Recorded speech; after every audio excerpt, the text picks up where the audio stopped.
Is this your thread? Is your thread scatter like this one right here? Well, I used to be you, but I'm no longer you. This is what my thread now looks like. Yes, and this is where I am coming from. All my thread, they were broken because I had to stack them up inside one bowl or something, so they're all broken. Someone will smash it to just tangle up and all of that. I've organized most of them, that's why I don't even have so many that are like that anymore. I couldn't do the video before I organized it, but I said let me still bring you a snippet of what my thread looks like. It was worse, you cannot even imagine it. It was worse. Anyways, let me stop rambling about how bad my thread collection was, and let's jump straight into the video on how to perfectly organize your thread. Let's go. What you basically need is nails and a wooden board. I'll give it the whole measurement later on in the video, but for now what I'm doing right here is I'm measuring 2 inches down. So I'm going to be marking 2 inches both horizontally and vertically, meaning that there's going to be a 2 inches difference between each thread. So I've done that for the other for the width. I'm going to be doing that for the length. This board is measuring 28.5 inches by 12.5 inches. You can use any length of your choice. Like if you want to use a full room, that's your business. It means it's going to take more thread, but this is what I found.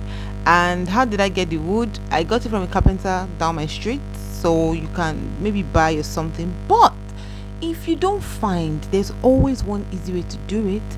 Whenever someone gifts you a cake on your birthday, or they gift your neighbor a cake on his or her birthday, when the party is over, ask for the board, and the board can be used for this same project. Are you ready?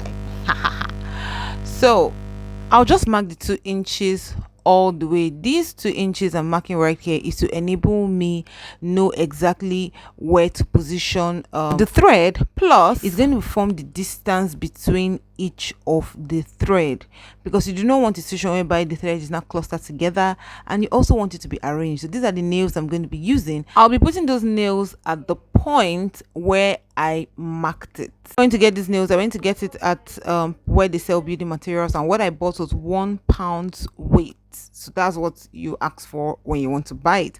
I don't know how many 1 pound weight is, but my mind is telling me it's between say 70 to 100. They weigh it and they don't count it, so they give you according to the measurement. You get it?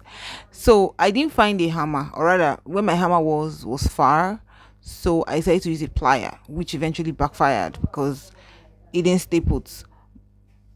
So while they were looking for my hammer, I was busy using the plier and disturbing the neighborhood, because by the time I was nailing this thing, it was 2 a.m. in the morning.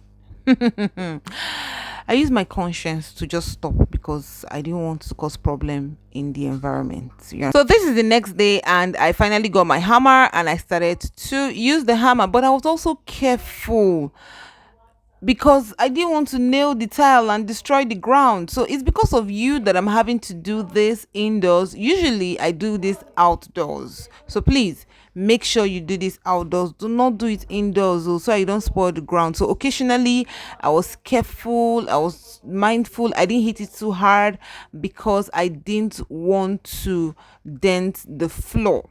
So I wanted to give you quality content, that's why I did it inside the house. So please do not be like me. So by the time I finished it, you can see how arranged the nails look, right? So everything is arranged because I fixed it at the point where I had measured, so it made it very easy and all of that. So before I finish, I'd like you to guess how many nails you think is here. I bet you either do an overestimation or an underestimation, because somehow the number doesn't look like what it really is.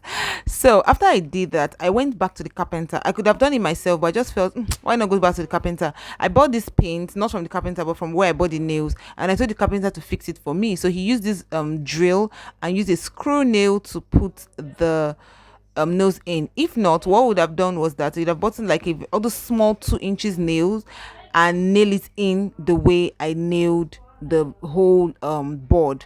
But I just felt why not go and give it to him. He didn't even collect a dime from me at the end of the day. So yeah, so the carpenter gave me the scrappy wood and he also fixed this for me. So basically what I did here was that I couldn't decide how I was going to hang this thread rack, so I put the pins both on the horizontal side and the vertical side so that when I get home I'll decide where I want. So that's two of them right there, and you see where how I fix it eventually. So when I got home I tried both ways and I eventually preferred this one. It looks more presentable. I went ahead to arrange the thread and this is what it looks like, but I felt like this thread is scattered, so why not organize it better? So what I did was that I organized it like this. That way you'll be able to know the number of thread you have, you'll be able to know the colors you have, you'll be able to know when you are short of a particular color, and that's it. What was your guess? Meanwhile, I've already started using from the thread and this is what is left. Thanks for watching my video. Altogether here I have 86 thread. What was your own guess?